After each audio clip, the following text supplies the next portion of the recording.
the could've, would've, should've, what if Philadelphia 76ers Dynasty, a Hawks Hoops, Talk and Squawk. The Wilt Chamberlain led Philadelphia 76ers from 1965-66 through 1967-68 should have been a three-peat championship dynasty. Finally, dethroning the Green Dynasty Boston Celtics to start their own dynasty. Those are the 3 full seasons that Wilt and Norman Chamberlain played and starred for the hometown Philadelphia 76ers. You know, as we all know, Wilt Chamberlain, West Philadelphia native, product of Overbrook High School. Shout out to OHS Panther Nation. Wilt, after attending Kansas University and playing a year with the Harlem Globetrotters, he was drafted by the Philadelphia Warriors, Philly's original professional basketball team. Wilt played for the Warriors their final 3 years in Philly before relocating to San Francisco following his 61-62 season. Now, Wilt's Philadelphia Warriors legacy is supremely fantastic. Rookie of the Year and MVP in 59-60. 61-62, we all know he averaged 50 points, 25 rebounds, and had the famous 100-point game in Hershey, PA on March 2nd, 1962. A 169-147 win over the New York Knicks. So Wilt was already a Philadelphia Hoops legend when he returned to the Sixers via trade in January 1965. The Sixers then playing in their second season in Philadelphia after relocating from Syracuse, where they were the then Syracuse Nationals.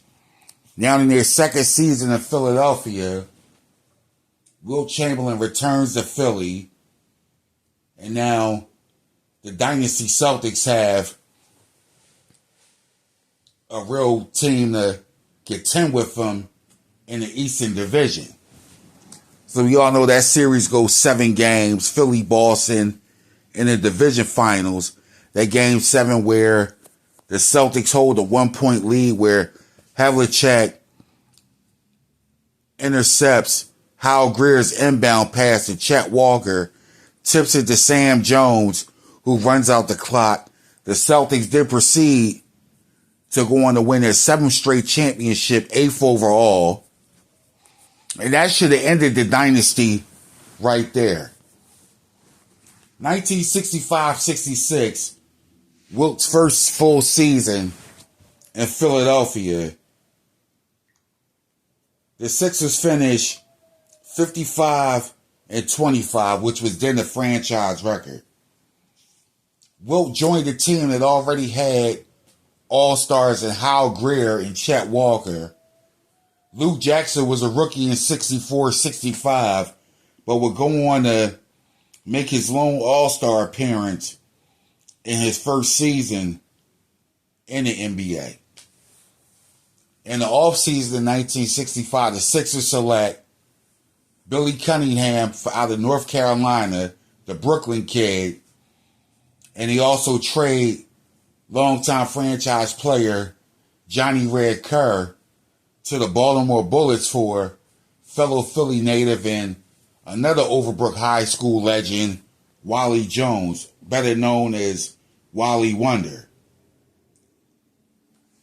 So 65-66, that's when the unfortunate transition of Ike Richmond occurred. December 3rd, 1965, in Boston Garden of all places. The score was tied at 13.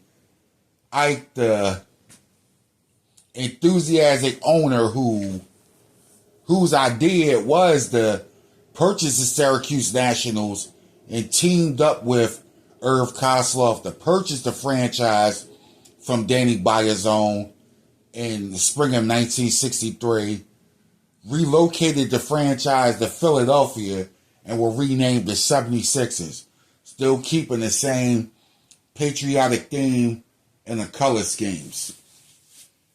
Ike was also responsible for bringing Wilt Chamberlain and Wally Jones back to Philadelphia. Well, Wilt back to Philadelphia, also bringing Wally Jones home to have a bigger role with Philadelphia's newest franchise. Scores tied at 13 when Ike takes his last breath, ascends to hoops heaven where he's reigned as a basketball guy almost 58 years now. Come on, Ike. Wilt, all y'all up there. Sixers sensationally, desperately need another championship. Let this year be the start of that actual dynasty. Anyway, the Sixers go on to win that game after Ike's passing, 119 to 103, and they improved to 13-8. The Sixers would finish the season 55-25. Wilt Chamberlain, who already had an MVP, will win his first of 3 straight, but his second overall MVP. Averaged 33.5 points, which is a franchise record. 24.6 rebounds. 5.2 assists for all those that said Wilt didn't involve his teammates. I mean, 5.2 assists is pretty good for a center as well as the league's leading scorer. I mean, come on. Hal Greer and Chet Walker were also All-Stars that year. Hal Greer making his 5th straight All-Star appearance, averaging 22.7 points. Chet Walker, 15.3 points, made his 2nd All-Star selection. Billy Cunningham impressed off the bench as a rookie, 14.3 points. Luke Jackson's numbers definitely took a hit. He only averaged 8.2, which was like almost 6 points off from his rookie year. His rookie year, his points dropped. Point production dropped 6.6. And his rebounding also dipped from 13 to 8.6 a game. I mean, but that's expected when Wilt Chamberlain joins the team and you already have other future Hall of Famers on your squad. Wally Jones in his first year, solid 9 points a game, 27 minutes of action. I mean, that's a solid 6. The sensational 6, I like to call them. But these are the problems that occurred that prevented that team from winning the title. First, I think having a bye in the semifinal round, the Sixers as a team weren't used to that. So they had some time off between their final regular season game, which was Sunday, March 20th, to their first playoff game, which was 2 weeks later on Sunday, April the 3rd, 1966. So I think that 2-week layoff hurt the team some. Also, Wilt Chamberlain and Dolph Schayes didn't get along. They had a beef going back to Shaw's playing days. Remember, Schayes was, I called him Shaw. Yeah, I caught that. Dolph Schayes. Remember, Dolph Schayes was Philly's enemy all those years he was with the Nationals and they battled with the Philly Warriors in the playoffs. Now Schayes is the coach of Philly's home team, but him and Wilt still really didn't like each other. You know, and a lot of times, as tough as it is to admit, that kind of translates to the hardwood, like as good as the team was. And everybody wants to talk about Alex Hannum coming along to reconstruct Wilt, which was kind of true, but 65, 66 Wilt still involved his teammates to average 5 assists a game, and you're a center as well as the leading scorer. I mean, Bill Russell only averaged 4.8 assists, which again for a center is good. And Wilt averaged slightly more assists than Russell. Another thing I think that happened was it was around that time where Wilt found out that Irv Kozlov wouldn't honor the agreement that Wilt had with Ike Richmond. Wilt and Ike had a handshake deal, allegedly. But from what I hear from different sources, they had a handshake agreement, and supposedly Irv knew nothing about it. You know what I mean? That led to tensions between he and Wilt. And like I stated before, Wilt was out of Philly after 1968 anyway. So a lot of people that think that Wilt left solely because Irv didn't honor that agreement is not necessarily accurate. Wilt was going to retire out west regardless. However, the Sixers should have won 3 straight championships. Now, on the conspiracy theorist note, I've heard this from a lot of old-time Sixer fans and some with credible sources that the league wanted Red Auerbach to win one last title because he was going out from retiring from head coaching to the front office. But that's just conspiracy theorist talk. But with all the stuff we hear about sports being rigged and the testaments from former officials, it's hard not to look at it from that angle too. But 65, 66, Sixers definitely that should have been the season Sixers dethroned the Celtics, went to the title, and I think they would have defeated the Lakers. They probably would have went 6 or 7 games. Weston Baylor, you know what I mean, Walt Hazard would have had the Lakers hooping. I mean, they would have had nobody to stop Wilt, but who's exactly stopping Weston Baylor? You know what I mean? As good as Greer and Chet Walker was, nobody was stopping Weston Baylor. Now, in the following year, 66-67, Dolph Schayes is replaced by Alex Hannum, who comes in, reconstructs Wilt. Philly finishes 68-13, a then NBA record. Finally get their payback on the Celtics, beating them 4-1 in the division finals. Winning the finale at Convention Hall 140-116 when all the fans yelled, chant, Boston is dead. Wilt wins his second straight MVP, third overall, 24.1 points, 24.2 boards, 7.8 assists, probably 8-9 blocks a game, same for the 65-66 season. Wilt's 7 straight scoring titles come to an end, but he's the ultimate team player. Hal Greer, 22 points. Chet Walker, 19.3. Billy Cunningham, 18.5. Wally Jones, 13.2. Lou Jackson, 12 points, 9 rebounds. Chet Walker averaged 8 rebounds. Billy Cunningham, 7.3 rebounds. Still, 67 and 83 Sixers, hands down the 2 greatest teams in franchise history, and both amongst the all-time great teams in league history.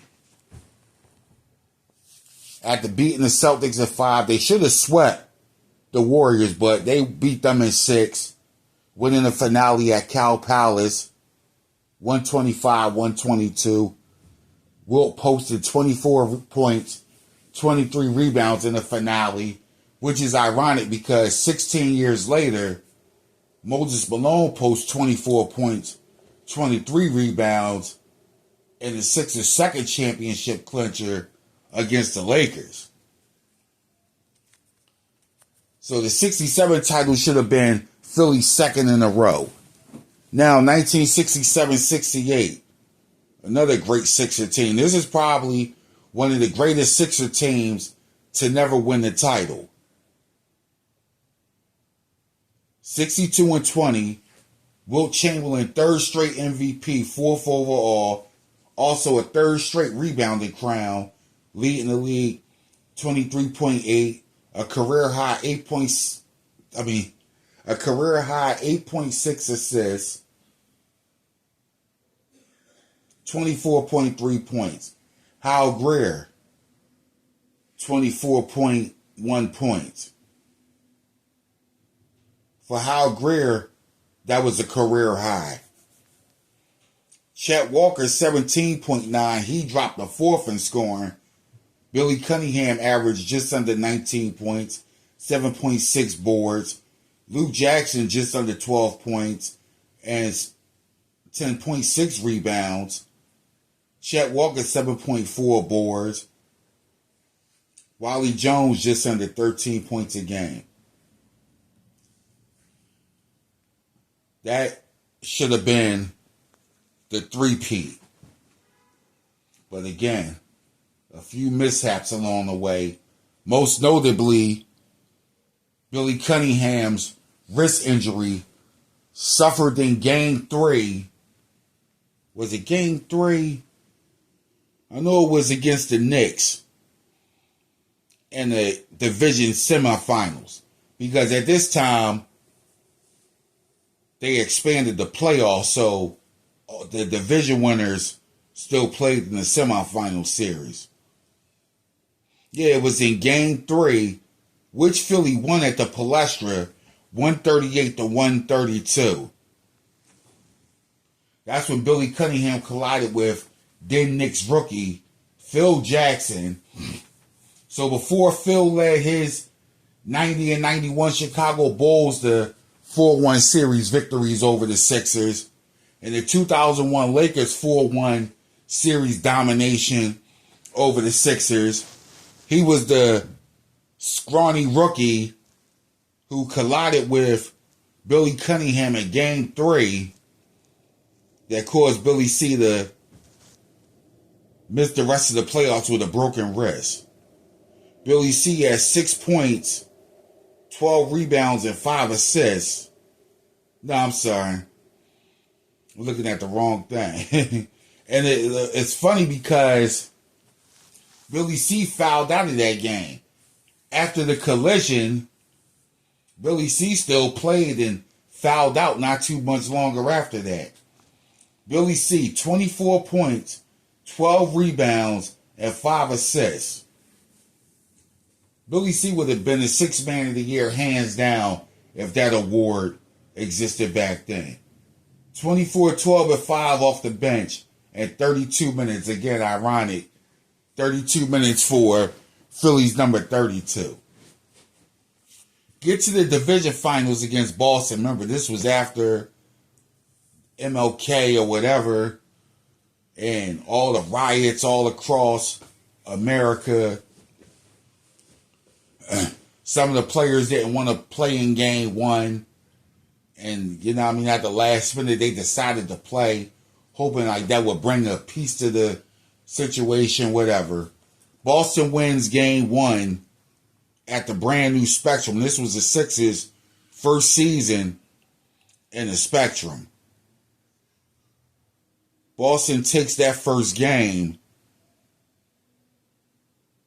at the Spectrum, 127-118.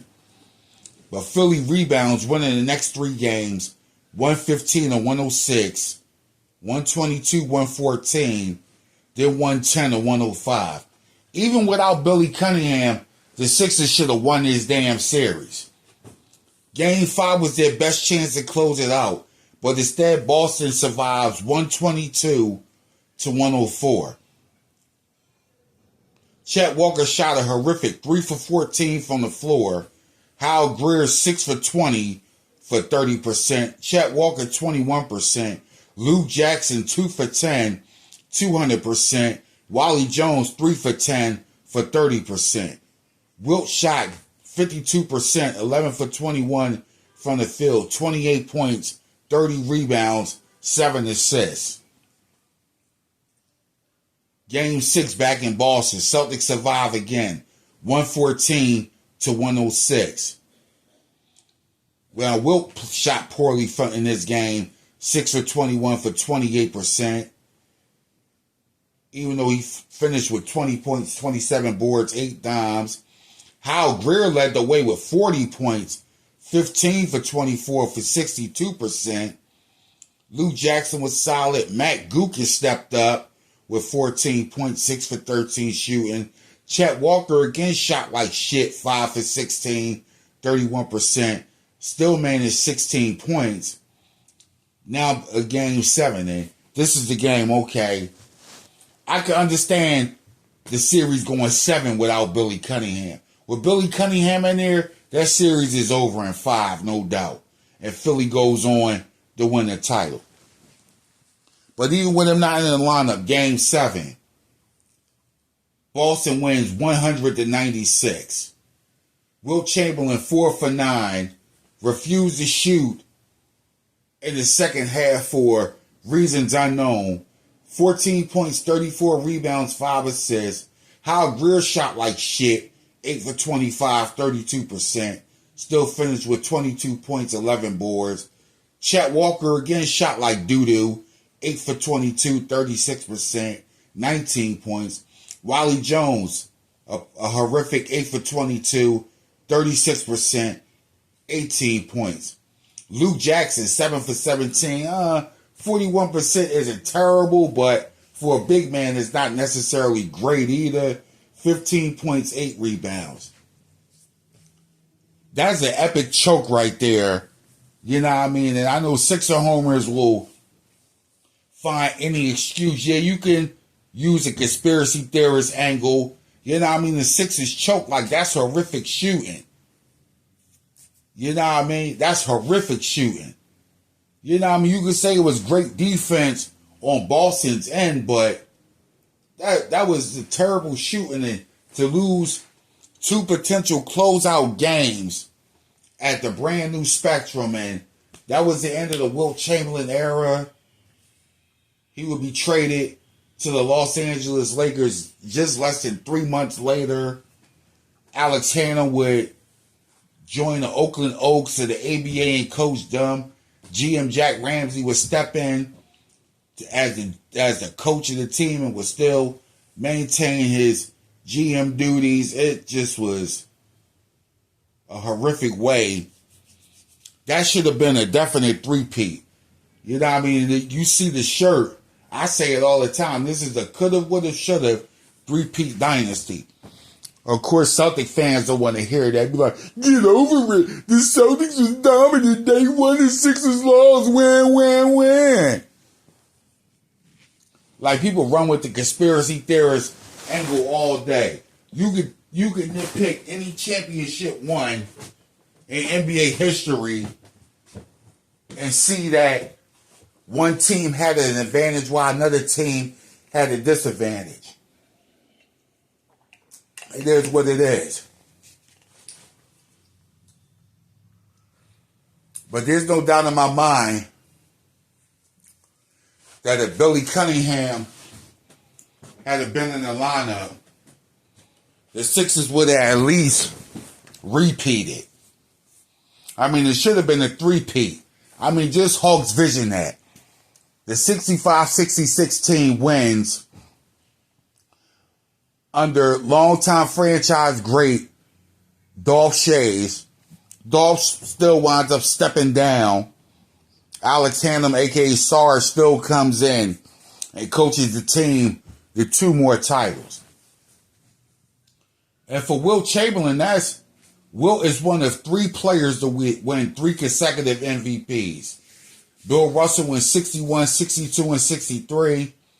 And Larry Bird in 84, 85, 86. Wilt Chamberlain 66, 67, 68.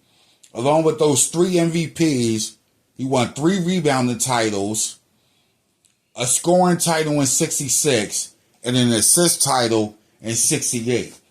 Had the finals MVP been around, despite just averaging 17.7 points during that series, Wilt still would have no doubt been the finals MVP. Billy Cunningham would have been Sixth Man of the Year had the award been around then, and he would have won it the following year too. And had the finals MVP been around and the Sixers had it three-peated, Wilt would have added 3 consecutive finals MVPs to that resume. But no doubt from a statistical standpoint, that's the best 3-year run in Sixer history. You know what I mean? Because as it stands, 3 consecutive MVPs, 3 rebounding titles, a scoring title, and an assist title. And Wilt put up some historic numbers. The franchise record 68 points scored in December 1967 that still stands. The triple double, I think it was 21 points, 22 points, 25 rebounds, and 21 assists. The 21 assists ties for a franchise record set against Detroit February 2nd, 1968. Wilt had a few 60-point games as a Sixer. And like I said, as it stands, Wilt's the only Sixer with more than 1 MVP. He has 3 of them. But anyway, this is all woulda, coulda, shoulda, what ifs. You know what I mean? It's something for Hawk's Vision. People have been requesting this video for a minute, so shout out to y'all. I still might also do an in-depth sports fiction on that Wilt Dynasty, because, man, that would have been epic, going at it against West and Baylor in the finals, beating the Celtics 3 years in a row. You know what I mean? Wilt and Wally, the West Philadelphian Overbrook Panthers. Hal Greer, the franchise legend, going back to the Syracuse Nationals. Chet Walker, one of the most underrated players in franchise history. I never hear anybody talking to him. And I'm going to do a video on why his number 25 should be retired. You never hear about Chet Walker. Never. And besides Doc, Barkley, Bobby Jones, Chet Walker's definitely up there as a forward. Billy Cunningham, of course. Besides Doc, Barkley, Billy Cunningham, Bobby Jones, Chet Walker's a top 5 or 6 forward in franchise history, no doubt. And he's definitely a top 15 player. Wilt Chamberlain, you know what I mean? I don't have a set GOAT, but he's in my GOAT lineup. And he's definitely GOAT tier of the 76ers. One clown did a video and had a nerve to put Joel Embiid over Wilt Chamberlain. Like, what are you smoking? Like, you smoking that Ready Rock. Can't nobody take your hoops analogy serious. Wilt's GOAT tier. Wilt, Doc, and AI for right now. And I don't really see that changing. And Embiid wins a chip, you know, at least gets the team past the second round, then you can consider putting him in there. But it's going to take a lot for him to pass Wilt. Well, anyway, that would have been sensationally fantastic had they won that three-peat. 2 more championship banners in the rafters, but it's just something for Hawk's Vision. Anyway, this was Hawk's Hoops Talking Squawk. Subscribe to the channel. Stay tuned for more content. Like and share the video. Hawk out.